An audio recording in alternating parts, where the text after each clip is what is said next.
Halo, assalamualaikum. Baik lagi sama saya, Aoki Vera. Kali ini saya akan sedikit meneruskan kenapa saya membuat surat terbuka kepada Bapak Presiden Joko Widodo tadi malam. Mendadak banget, agak sedikit panik, cuma pakai daster. Dengan segala perasaan yang berkecamuk di hati, saya ungkapkan apa yang ada di hati saya. Mudah-mudahan video tersebut bisa sampai ke tangan Bapak Jokowi dan Bapak Jokowi bisa memikir ulang lagi apa yang seharusnya dilakukan. Saya banyak mencatat kejadian demi kejadian di negara kita. Seperti ini. Ini buku note yang saya catat kejadian demi kejadian di Indonesia sejak kejadian 411. Dan ini data yang saya kumpulkan, begitu banyak print. Dan dengan keadaan yang seperti sekarang, virus corona, COVID-19, saya juga banyak mencatat, mengamati apa maunya virus ini.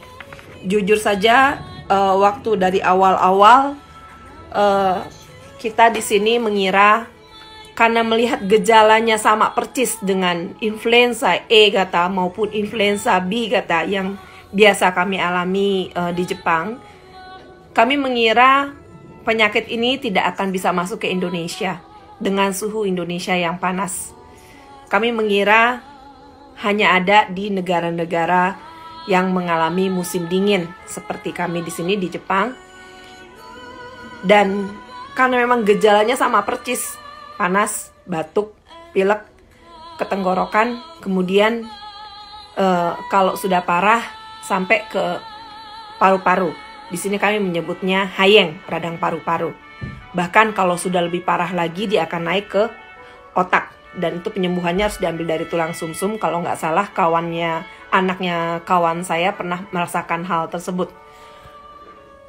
Tapi ternyata meleset. Influenza memang hanya untuk di daerah-daerah yang ada musim dingin. Dan sedangkan virus COVID-19 juga menyerang daerah-daerah yang iklim panas seperti di Indonesia. Memang COVID-19 ini merupakan barang baru, virus baru yang masih harus diraba-raba dan dicari apa maunya. Dari situ, dari beberapa catatan dan pengamatan yang saya alami di sini, saya lihat dari kejadian-kejadian demi kejadian di berbagai negara, alat tes PCR itu memang masih sangat minim dan sulit didapatkan. Terus dengan keadaan yang seperti ini, PCR alat tes COVID-19 ini yang memang minim dan sulit didapatkan untuk sementara waktu, karena berbagai negara banyak sekali yang memang sedang mengalami wabah dari COVID-19 ini.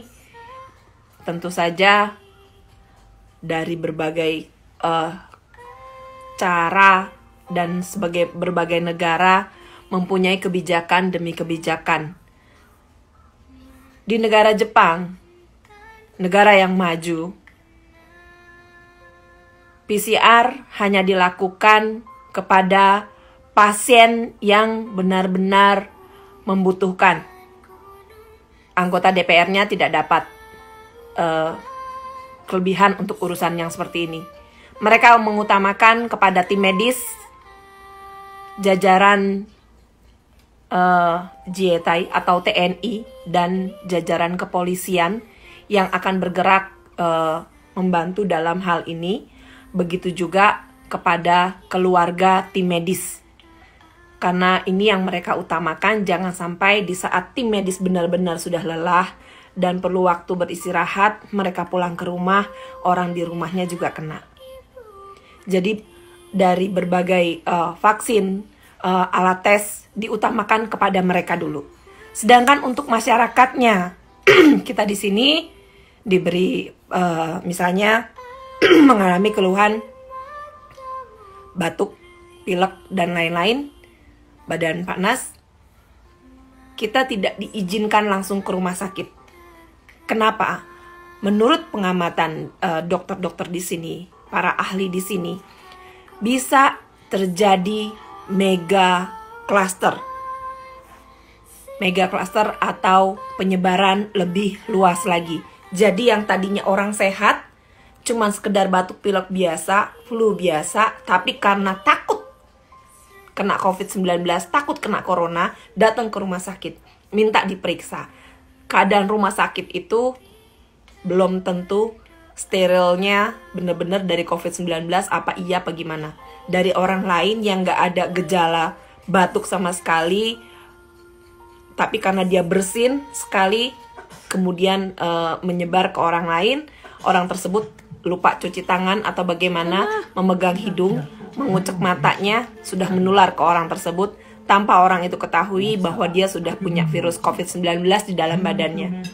Yang saya tahu COVID-19 ini begitu ada orang bersin, kemudian bersin itu terbang dari jarak, dan bersin itu akan terbang dari jarak 1 meter hingga 1,5 meter. Dan orang yang ada di sekitar mereka bila dengan jarak yang berdekatan kemudian terkena virus tersebut, dia belum sempat cuci tangan, kemudian dia sempat pegang hidungnya, matanya, otomatis virus itu akan langsung hidup mendapatkan tempat yang baru di tubuh orang yang baru. Nanti saya akan masukkan beberapa video contoh dari bagaimana virus tersebut terbang dan mengenai orang lain, serta kejadian-kejadian yang memang terjadi di Iran. Contohnya bagaimana jenazah tidak bisa dimakamkan secara layak, bahkan dimandikan pun tidak, dikuburkan begitu saja, menyentuhnya pun tidak.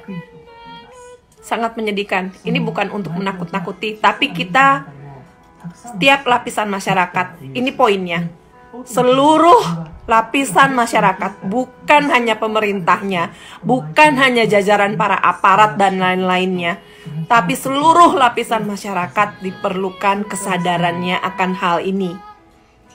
Dan otomatis sebagai pemerintah juga harus memikirkan lagi apa lagi yang harus dibuat lagi untuk membuat semuanya merasa nyaman. Tentu saja untuk nyaman 100% tidak bisa dengan keadaan yang seperti ini. Keluhan demi keluhan dari berbagai UMKM itu sudah nggak aneh. Di berbagai negara pun mengalami hal yang sama. Di Jepang pun para pengusaha restoran, taksi, semuanya ngejerit. Mereka tidak mendapatkan penghasilan dalam beberapa waktu ini. Travel banyak yang tutup. Begitu juga dengan kurs mata uang. Jadi buat kalian yang teriak langsar-lengser, ininya dipakai sedikit.